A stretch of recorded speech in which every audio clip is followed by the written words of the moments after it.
With breaking news happening now, this is WKYT News.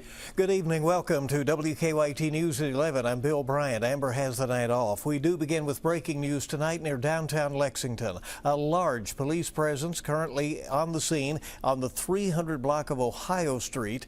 Details are still emerging, although we did just get confirmation it does involve a shooting. We're working to find out more. We do want to take you right to the scene now, and joining us live is our Grayson Passmore.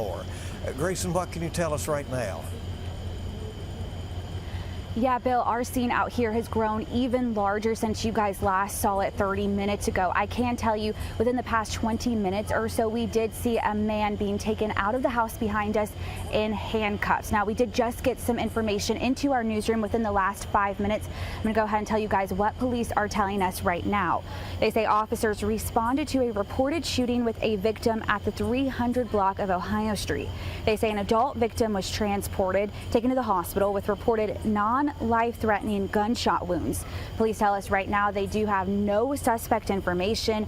Officers say they are still, of course, on scene right now working to determine what led to the shooting. They say this investigation is ongoing. It does appear from what we can see that police officers will be out here for some time. They are focusing a lot of their attention right now on the home behind us here.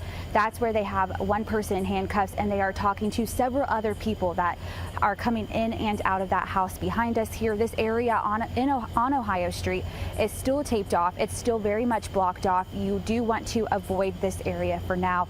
Of course, as soon as we know more details, we will update you. But for now, live in Lexington, Grayson Passmore, WKYT. Obviously, a very busy scene there, Grayson. Thank you very much. All right, see that QR code there on your screen on the bottom?